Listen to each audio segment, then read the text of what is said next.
Hi friends, எல்லாருக்கும் வணக்கம். ஸ்க்ரீனில் தெரிகிற இந்த ப்ளவுஸ் பார்த்தீங்கன்னா ஸ்ட்ரெயிட் பிரின்சஸ் கட் தான் நம்ம கட் பண்ண போகிறோம். இந்த ப்ளவுஸுக்கான ஒரிஜினல் அளவை நான் சொல்கிறேன். நீங்கள் வீடியோவை பார்த்து எக்ஸ்ட்ரா அளவு நான் எவ்வளோ விட்டுருக்கேன் அப்படிங்கிறத நீங்கள் நோட் பண்ணிக்கோங்க. இந்த ப்ளவுஸோட சைஸ் பார்த்தீங்கன்னா 32, ப்ளவுஸோட முழு உயரம் 13.5 இன்ச்சு, நெக் அகலம் பார்த்தீங்கன்னா கட்டிங் அளவு நான் 2 இன்ச் எடுத்திருக்கேன். ஷோல்டரோட கட்டிங் அளவு 3.5 இன்ச் நான் எடுத்திருக்கேன். பேக் நெக்கோட லென்த்து பார்த்தீங்கன்னா 8 இன்ச் நம்ம எடுத்திருக்கோம். அந்த பொண்ணு எந்த அளவுக்கு விரும்பி போடுவாங்களோ அந்த அளவை மட்டும்தான் நம்ம பின்கழுத்து உயரம் எடுத்திருக்கோம். அப்புறம் கிப் ரவுண்டு பார்த்தீங்கன்னா 24 இன்ச்சு. ஃப்ரண்ட்டு நெக்கோட லென்த்து பார்த்தீங்கன்னா ரெடி அளவு 6 இன்ச்சு, கட்டிங் அளவு நம்ம 5.5 இன்ச்சு எடுத்துக்கலாம். ஃப்ரண்ட்டு கிராஸோட லென்த்து பார்த்தீங்கன்னா நம்ம 13.5 இன்ச்சில் இருந்து 1 இன்ச்சு லெஸ் பண்ணோம்னா 12.5 இன்ச்சு நம்ம எடுத்துக்கணும். ஓகேங்களா? அது கட்டிங் அளவில் நம்ம பார்த்துக்கலாம். இது ஸ்ட்ரெயிட் பிரின்சஸ் கட்டுங்கிறனால நம்ம டாட் பிடிக்கும் போது தான் அந்த அளவை மார்க் பண்ணி நம்ம குறிக்கணும். ஓகேங்களா? அதனால நம்ம கட்டிங்கில் நம்ம இந்த மாதிரி தான் கட் பண்ணணும். ஸ்லீவோட லென்த்து பார்த்தீங்கன்னா நார்மல் அளவு 5.5 இன்ச்சு, ஸ்லீவ் ரவுண்டு பார்த்தீங்கன்னா 9.5 இன்ச்சு, ஆம்கோல் ரவுண்டு 15 இன்ச்சு. ஓகேங்களா? இதுதான் இந்த சைஸுக்கான அளவுகள்.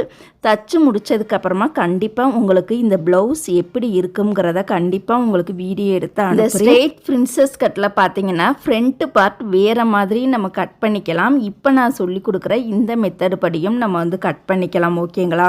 வேறு மாதிரி எப்படிங்கிறத நான் டாட் பிடிக்கும் போது கண்டிப்பாக நான் உங்களுக்கு சொல்கிறேன். ரொம்பவே ஈஸி தான். பிரின்சஸ் கட்லேயே பார்த்தீங்கன்னா 4 மெத்தடு படி நம்ம தைக்கலாம். 4 மெத்தடுமே ரொம்ப ரொம்ப ஈஸியான மெத்தடு தான். இப்போ ஃப்ரண்ட்டில் பார்த்தீங்கன்னா நம்ம எடுத்திருக்க அளவை விட எக்ஸ்ட்ரா 1 இன்ச்சு கூடுதலாக நம்ம கட் பண்ணிக்கணும். பேக் சைடு நம்ம எப்போதும் எப்படி ப்ளவுஸுக்கு நார்மலாக கட் பண்ணுவோம், சைஸில் இருந்து ஒரு பகுதியை குறிச்சிட்டு எக்ஸ்ட்ரா தையலுக்காக ஒரு 1.5 இன்ச்சு விடுவோம். அந்த மாதிரி தான் பின்பக்கம் நம்ம கட் பண்ணணும். ஃப்ரண்ட்டில் மட்டும் பார்த்தீங்கன்னா இந்த ஸ்ட்ரெயிட் பிரின்சஸ் கட்டுக்கு எக்ஸ்ட்ரா கூடுதலாக 1 இன்ச்சு நம்ம மார்க் பண்ணிக்கணும். ஓகேங்களா? கண்டிப்பாக இது தெரியாதவங்க தெரிஞ்சுக்கோங்க. இந்த பிரின்சஸ் கட் ப்ளவுஸ்லாம் ரொம்ப ரொம்ப ஈஸி தான். ஆனால் ஃப்ரண்ட்டில் மட்டும் நம்ம புரிஞ்சு நம்ம டாட் பிடிக்கணும். ஓகேங்களா? புரியாமல் நம்ம டாட் பிடிச்சிட்டோம் அப்படின்னா ஒருவேளை அந்த கப் பார்த்தீங்கன்னா ஒன்று மேலே ஏற்றி வந்துடும், அப்படி இல்லாட்டினா கீழே இறக்கி வந்துடும். பொருத்தமாக அமையணும் அப்படின்னா கண்டிப்பாக நான் சொல்லி கொடுக்குற மெத்தடை ஃபாலோ பண்ணுங்கள். ரொம்பவே ஈஸியாக தான் இருக்கும். நெக்ஸ்ட்டு வீடியோவில் இந்த பிரின்சஸ் கட்டில் ஃப்ரண்ட்டில் எப்படி டாட் பிடிக்கணுங்கிறத கண்டிப்பாக உங்களுக்கு ஒரு வீடியோ நான் அப்லோடு பண்ணுறேன். இந்த பதிவு உங்களுக்கு பிடிச்சிருந்தது அப்படின்னா மறக்காமல் எல்லாருமே லைக் பண்ணுங்கள். சப்ஸ்கிரைப் பண்ணாதவங்க சப்ஸ்கிரைப் பண்ணிக்கோங்க.